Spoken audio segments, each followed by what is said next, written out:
looks like. Yeah, look all right. Looks all right. We're out here. So, had there not been a stats over politics, I wouldn't be recording a podcast. Yes, sir. And I'm coming to you all live from Oakdale, California today, kind of in the Central Valley, above the Bay Area, lower than Sacramento. And we're speaking to you all today on a Thursday afternoon. We were going to shoot for Tuesday afternoon. I was dealing with some Wi-Fi issues at my mom's house back in Sacramento. So here we are. The show goes on, back for episode number 143 of Stats Over Politics. And guys, let's get right into it as the Dallas Mavericks won the NBA draft lottery. So I'll get into the results in a moment. But before we even get into the actual order of the upcoming draft and how we got there, we just need to have a quick discussion. And this can be short and sweet, but I have to ask it on this panel. And Kevin, I'm going to start things off with you as a Sacramento Kings fan, because unlike Jaevon in Boston, we have a lot of experience with the lottery as Sacramento Kings fans. So I ask of you, Kevin, man, just the tiniest of experience, like in the late 2010s or mid 2010s. Anyways, Kevin, is the NBA draft lottery rigged? And I ask that question because obviously Luka Doncic, a top 5 player in the NBA, just gets traded away from the Dallas Mavericks to the Los Angeles Lakers, a big market. And suddenly the Mavericks, with a 1.8% chance, they get the top pick in the draft. And so do you think the lottery is rigged, Kevin? It's hard to say no, because there's instances of, the city kid going to the NBA and getting drafted. Like, for instance, Chicago. Derrick Rose was born and raised in Chicago, and they get the number 1 pick. LeBron James, born and raised in Cleveland, they get the number 1 pick. We saw the Spurs and their number 1 pick luck getting David Robinson, Tim Duncan, and then you add a Victor Wembanyama to that. But then you can look at the other side of the coin. If it was rigged, then Zion would be in New York, and there's a lot of other ways to look at it. But in my opinion, I would say it's rigged. Just because I didn't know this until this year. When they go out there, it's already announced where they're going. I would prefer we see the balls and we see it, all of it. Because what's the point of doing on TV, like live? Yeah, because what's the point of doing the live reaction show after you already know what's happening? If we're gonna do this lottery system, everything should be live. We should see all the teams up there, and on the right of Adams or whoever does it, we see all the balls, and they say pull the ball. That way, we can't say it's rigged, but because we only see 50% of what goes into it, it's really hard to say it's not rigged because, like I said, there's teams like LeBron James, and if those guys don't go to those teams, what happens? What would LeBron James have been like if the Memphis Grizzlies would have got him? So I mean, a lot of things go into it. But it's hard to say it's not rigged, but I'm not going to be on record saying it is rigged, because if it was rigged, it ain't never rigged for the fucking Sacramento Kings. So, but then on the other side, you can't say it's rigged because the teams that tank don't ever get the number 1 pick. So it's hard to say it's rigged, but there's a lot of scenarios like the ones that I mentioned that make you kind of raise an eyebrow.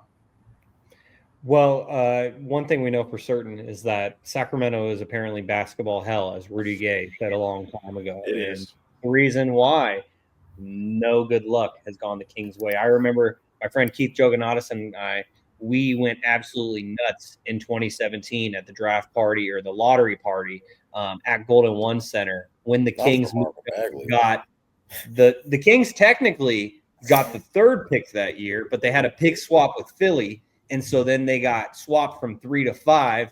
That 5th pick ended up being De'Aaron Fox, which worked out for a long time up until this past year. And so I just remember being so excited to get the 5th pick. And then the following year, as Jaevon just said, they get the 2nd pick. And instead of Luka Doncic, they end up going with Marvin Bagley. So maybe that was the NBA's way of saying, well, we gave you 1 and you screwed it up. You're not getting in that top 3 again. Another chance. But one thing I wanted to add before I get Javon's take on this is that the NBA for years has started posting clips from the lottery selection process where they're pulling the balls and then they go from there. They start with the number 1 pick and then it's everyone else after that. But something that is important to note about this is that, this is posted onto YouTube right after, and it's for transparency and everything. But I think the key point that Kevin just made there is doing it live, because we know the magic of editing. They can edit things together and make it look legit, but and I was listening to Howard Beck today on the Rich Eisen show, and he is a tremendous NBA writer, has been covering the NBA for 25, 30 years. And he was saying, the biggest thing is if it were rigged, then all the teams who don't get the first overall pick, they would just have to be complicit. And they would have to basically just be like, all right, yeah, they rigged it for you. We're just not going to say anything. But I don't know. There's so much on both sides. But Jaevon, in your opinion, is the NBA draft lottery rigged? If I could actually say it. I don't know if it's necessarily rigged. I do think it's kind of tough to say. I kind of agree with Kevin. Like, LeBron being a kid from Akron gets drafted to Cleveland. Some things he didn't mention was when Chris Paul left New Orleans after he tried to get traded to LA, to the Lakers, that is, and then goes to the Clippers. And the Pelican, or it was the it was the New Orleans Hornets, I think it was at the time, whatever it was. They end up getting the number 1 draft pick, which ended up being Anthony Davis. After Anthony Davis ends up leaving, gets traded, they get the number 1 overall pick and get Zion Williamson. So they're just, when LeBron left Cleveland to go to Miami, Cleveland gets Kyrie. They also drafted Anthony Bennett.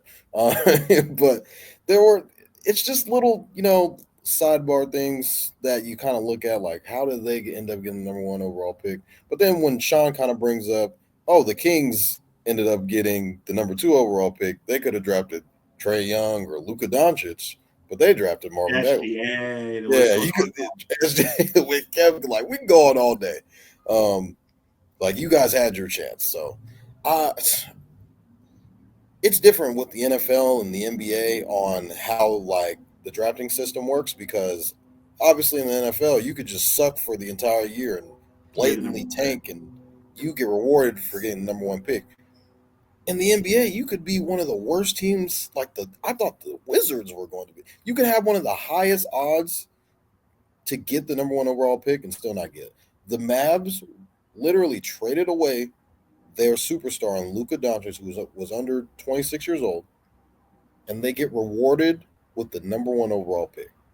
Nico's out here looking like, I told y'all. Y'all don't want to listen. You was on that side, stay on that side. Just play the John Morant beat. You was on that side, stay on that side. It was all part of the plan. I tried to tell y'all. But, I mean, it's just weird how it all works out. Like the Tim Duncan Spurs, that was strange. And Kev's, we always go back and forth on how he says the Kings are going to build the next dynasty, this, that, and the third with the Spurs. And it's just crazy how not only the Mavs get the number 1 overall pick, the Spurs get the number 2 overall pick.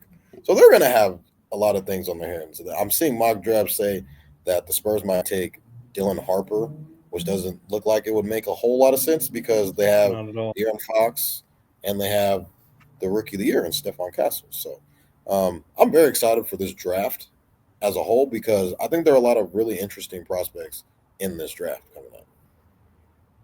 Yeah, and you hit the nail on the head there with the Spurs. I don't really understand that if it ends up coming to fruition, but we shall wait and see. And now when it comes to the NBA draft lottery, the order is as follows. So the Spurs have the 14th pick, but that came from Atlanta.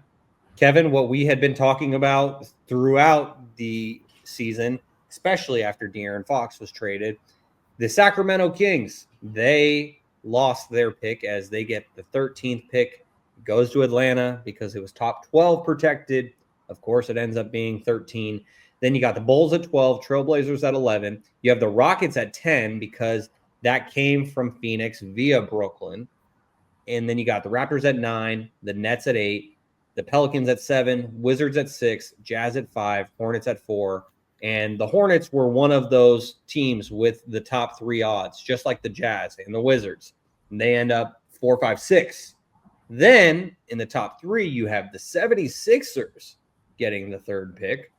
Crazy. The Spurs getting the second, as was mentioned, and obviously the Dallas Mavericks get the number 1 overall pick. I do think that something worth being noted is just the fact that the NBA and Adam Silver, I think it was like 4 or 5 years ago, it might have been longer at this point, but they changed the lottery system to where they could discourage tanking because you had teams like the Process Sixers and other teams that were bottoming out and losing on purpose to try and get that number 1 overall pick. Then Adam Silver said, we don't want to see teams tanking anymore. So the top 3 worst teams all have the same odds versus giving the worst team a 25% chance. And I'll never forget in the 2008-9 season when the Kings went 17-65, worst record in the NBA. And I was like, 25% chance for them to get the number 1 pick. And they got the worst pick that they possibly could have, and that was number 4. They end up with Tyreke Evans. We know everyone else that they passed on then in that draft, whether it be Stephen Curry, plenty of other guys. We'll not waste our breath by talking about all that. But Kevin, I'm going to toss this to you next because you are the noted Duke fan on this panel. Obviously, Cooper Flagg. He has been the number 1 overall pick incoming for years. He actually should still be in high school right now, but he reclassified, moved up a year, went to Duke a year early. So rather than being the top pick in the 2026 draft, he's going to be the top pick in the 2025 draft. What was your reaction when you realized that he was going to be a Dallas Maverick and play alongside 2 All-Stars in Kyrie Irving and Anthony Davis? Before you start, I just want to let you know. Oh, my fault, Cal. I'm not trying to cut you off. He would have been the number 1 pick in next year's draft. Go ahead. Yeah. Oh, yeah. If he was born 11 days earlier, he wouldn't have been eligible for this year's draft. Crazy. 11 days. But, you know, the Mavericks winning the lottery was insane. We talked about it, trading Luka, and then you get this gift wrap from the NBA. You get Cooper Flagg. I am a big fan of them trading the pick. The Mavericks made a trade to win a championship. They traded Luka Doncic away to win a championship. And are you telling me a year of Cooper Flagg versus a year of Giannis is going to be more beneficial? From a development standpoint, Cooper Flagg being a number 3 option as a number 1 pick really wouldn't be the best for him, in my opinion. I feel like he needs to be the guy to kind of shoot all the shots and, they run as he goes. So a team like Charlotte or a team like the Washington Wizards would have been great for him. Bringing in Giannis changed the whole dynamic of this team. Giannis wants to move. It's already been noted. Shams came out and said he's willing to leave. So with that hanging over their heads, you have an old Anthony Davis. You have a Kyrie Irving coming off an ACL injury. You got an old Klay Thompson. This team is built to win a championship now. And the fact that they have 2 bigs. Anthony Davis has always claimed that he's better at the 4. So bringing in Giannis, a guy who can play the 5, and be able to keep a guy like Derek Lively or Daniel Gafford and have their preference. It will kind of gut your team. But to have a guy like Giannis goes a long way. Don't get me wrong. I think Cooper Flagg would be an amazing 3rd option. Some would arguably say one of the best in the NBA. But that I feel like it will just stunt his development. So him being able to go to a place like Milwaukee, then get a shit ton of picks and kind of just rebuild around him. Dallas Mavericks aren't built around him. And you're putting a young guy with a bunch of old guys. And we've seen this with the Golden State Warriors when they had the number 2 pick after Klay Thompson and Kevin Durant going down, trying to merge 2 timelines. If you guys listen to this podcast, you always hear me talk about it's really hard to merge 2 timelines because you're playing for the future, but you're playing for the now as well. So you got to kind of make that switch. And we all kind of know with the Lakers trading for Luka, they're playing for the now. Like, yes, you still have LeBron James, but this team is going to be built around Luka Doncic. That's not going to be the same in Dallas. Don't get me wrong. 3 Duke players on one team, I'm all here for it. I think it would be great. But on the other end, we got to be able to see Cooper Flagg really flourish. He's a guy who he's very ball dominant. So now you're saying he's off the ball. He's projected to be a 4 in the NBA. Now he has to play the 3. So now he's already out of position. And he's playing with a ball dominant guy in Kyrie, a ball dominant guy in AD. So a lot of things just change. Like they have the flowing, they have the spacing, they'll make it work. But I don't know if that would be – I don't know if we get the best version of Cooper Flagg But having a rookie guy, a guy like Cooper Flag on a rookie deal goes a long way. And I wouldn't be surprised if they just said, fuck it. AD, you can go. Kyrie's coming off an ACL surgery. Are they going to re-sign him? Like, you got to put a lot of money into this while maintaining 2 timelines. So I wouldn't be surprised if they moved off of him for a guy like Giannis because he matches up with the timeline.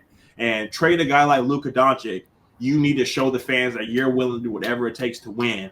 And yes, you're giving up on the now for Cooper Flag, but a lineup with Anthony Davis, Kyrie Irving, Klay Thompson, and Giannis Antetokounmpo 4 years ago, we're saying that's the best team we've ever seen.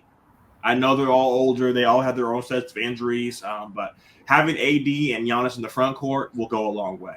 So I'm kind of 50-50 on it. I would love to see, him be reunited with guys like that because we saw guys like Karl Anthony Towns have a vet like Kevin Garnett. We saw D'Angelo Russell have a vet like Kobe. So having a young guy around guys who have done it before, you also get the benefit of that. But does that really benefit you in the now? Because if the Warriors could have done it all over again, I bet you they would have traded those picks because they're going to get rid of Kuminga. Wiseman's no longer on the team. And as much as you want to say about Moses Moody, he hasn't turned out to be what he was going to be. So if they could have packaged those 3 picks and brought in a guy to continue their dynasty, I think having 2020 vision, they would have preferred that than trying to do 2 quarters at once because Andrew Wiggins is no longer the team and Jordan Poole is no longer on the team. So they try to merge 2 timelines, and all the young guys have been shipped out besides Jonathan Kuminga and Moses Moody. So we've seen it work and we've seen it not work. So it's really up to the Dallas Mavericks, but I would prefer them get rid of it just so we can see the best version of Cooper Flag. Yeah, when it comes to Moses Moody, the most memorable thing for me is how Kendrick Perkins pronounced his name on draft night. Moody Moses.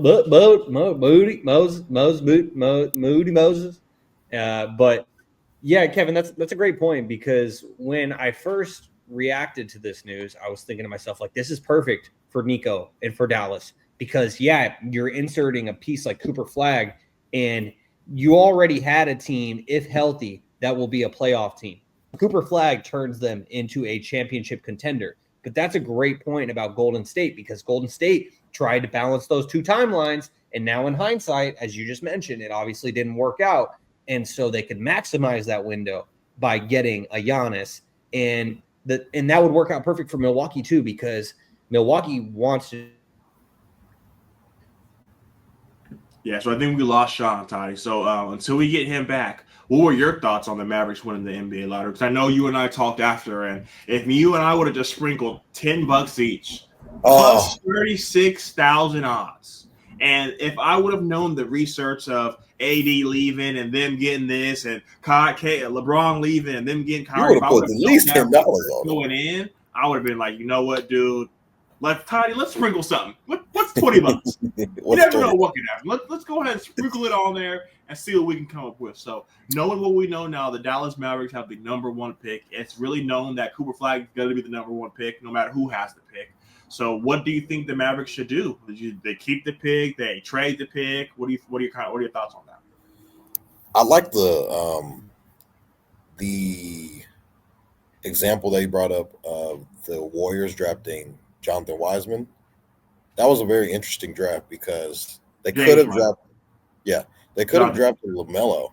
That was the year when Klay Thompson ended up getting hurt as well. So LaMelo could have kind of just came in and fit in like a glove, and I feel like it would have been a little bit different with them.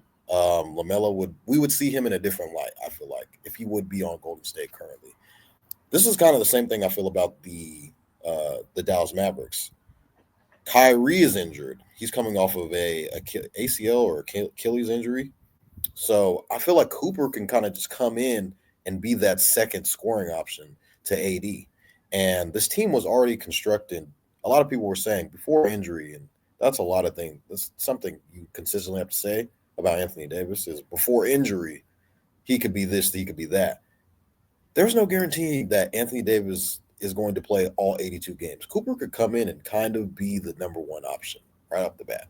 And I feel like their team is constructed well enough to where they can win some games. Now, let's just say, albeit that AD plays 70-something games by the grace of God. And I think this was a couple of years ago that he played a lot of I think it was last year. He played like 70-ish something games. And That was like the most like in his career. So he's done it before, but it's not common. So Cooper can kind of come into his own and you're kind of looking at it like he's going to play the 3. I think he's 6'9", if I'm not mistaken. Cooper Flag is. So he can come in and be the day one starter. He'd basically be taking PJ Washington's minutes, and he would be the starting 3. And the potential starting 5 could be Kyrie, Klay Thompson, Cooper Flag, Anthony Davis, and Daniel Gafford, or Derek Lively, however you want to line that up. And I think that's a playoff roster, in my opinion. So he can be on a winning team early in his career and kind of develop as he goes through winning. And there's not a lot of these star players, they don't get experience in the playoffs until like their 3rd year, 4th year. Because it takes them a while, because usually they get drafted to shitty teams. So like Cade, this is what Cade's 3rd, 4th year that he's been to the playoffs. Jalen Green, same thing for him. Trying to think. I think Shea was last year. No. He's been in the playoffs every single year. He's been in playoffs every single year because he was on the Clippers.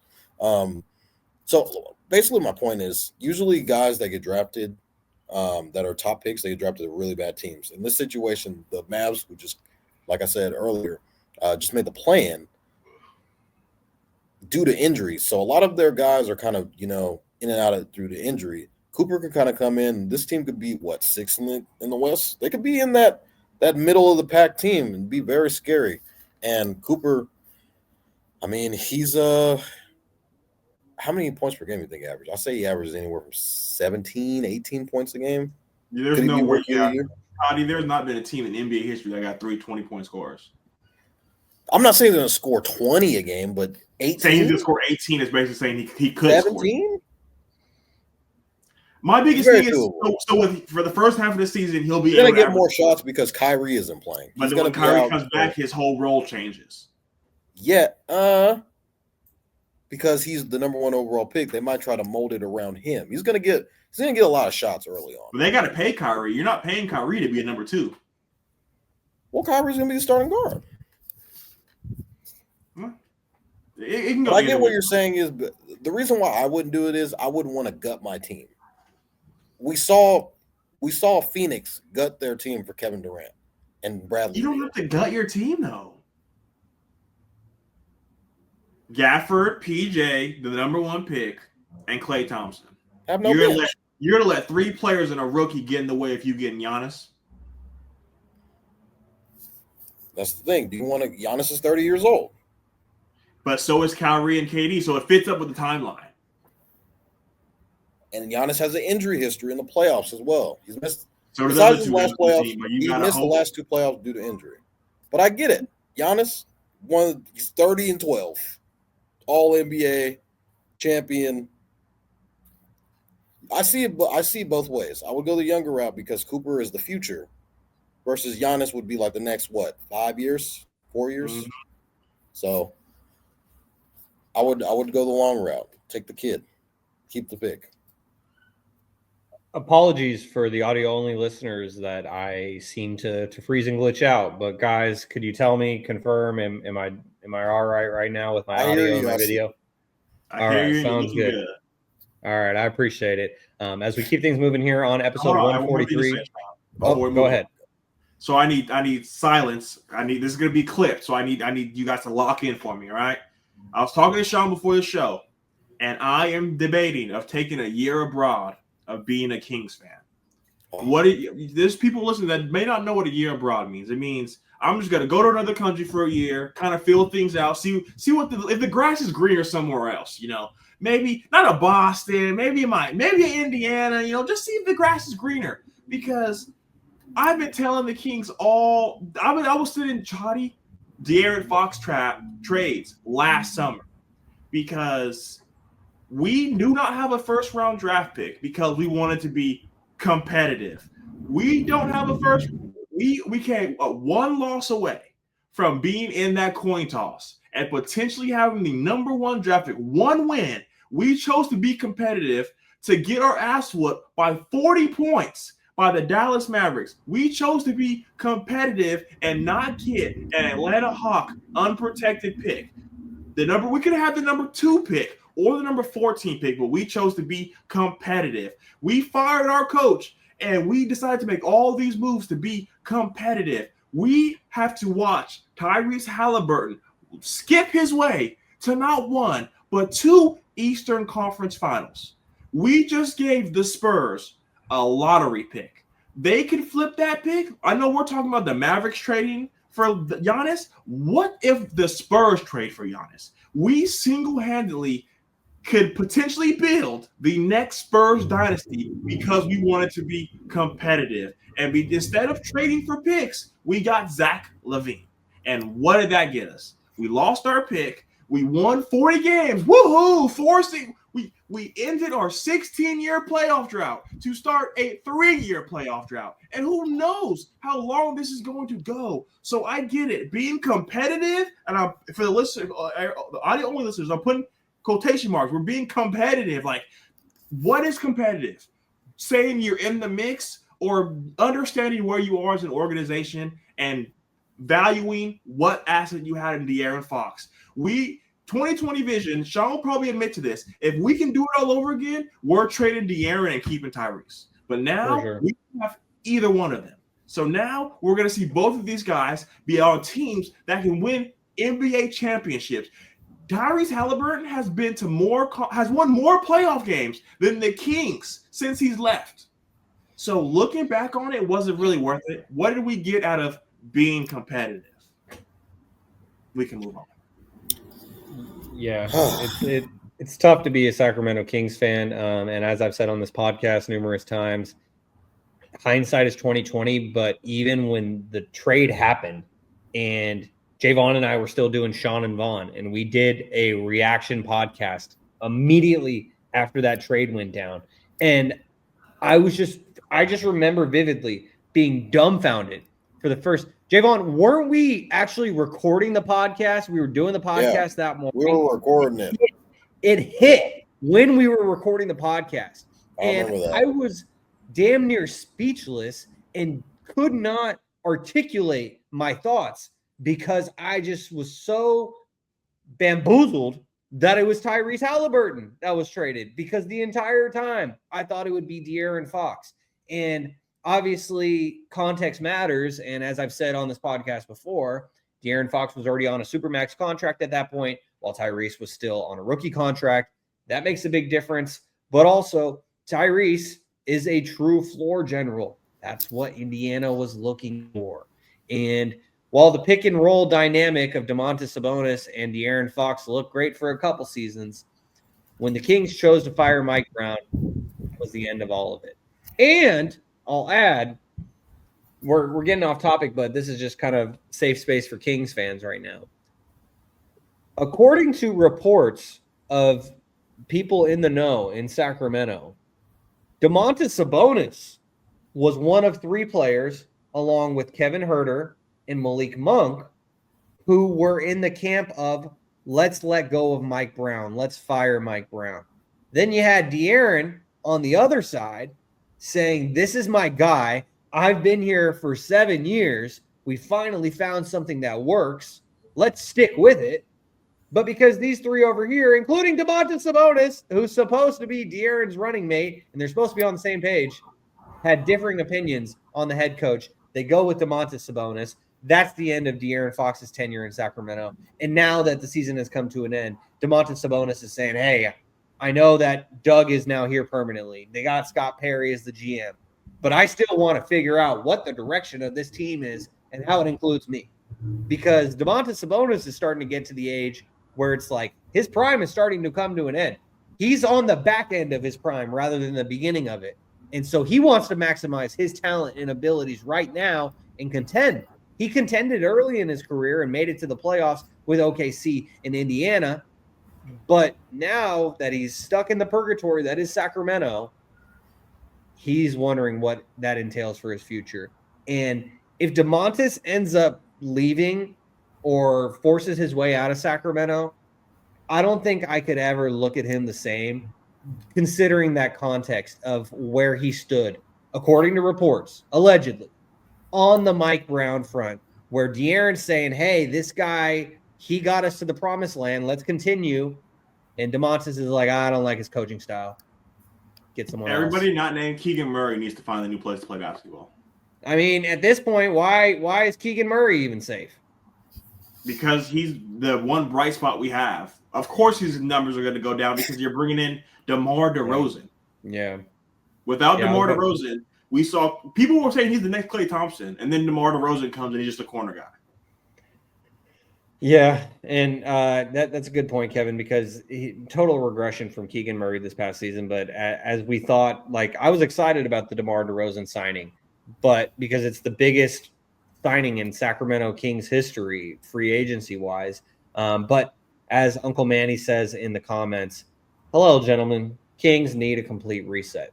Blow it Here we are again. Here we are again. Well, Scott Perry said he congratulations don't want to blow to the it Dallas up. Mavericks. At this point, might as well. Because they had, like I said, they had something that works, and they got impatient and wanted to scrap it. And so it's like, let's. Can y'all trade Sabonis and get a pick in this draft? No, not a good pick. Yeah. What's a good pick, Kevin? Like lotto pick? Lottery pick. Gotcha. Tough. Yeah. Well, and the craziest part about all this, just to put a bow on this, since we started this by talking about the Dallas Mavericks, is when the Mavericks traded Luka Doncic, I saw a bunch of Kings fans saying, finally, the Kings aren't the NBA organization that made the worst move with Luka Doncic. But now that team gets the first overall pick. And we know that first overall pick is Cooper Flag. Yeah. Because that trade ultimately resulted in the Mavericks not making the playoffs and getting the first overall pick. And so it's like turned into Cooper Flag. And so whether if it's Cooper Flag in Dallas for the long term or Giannis or Kevin Durant in Dallas, probably unlikely that it's Kevin Durant just because of Kyrie's injury that he's going to be coming off of. But I guess we'll wait and see, and we'll continue to talk about it.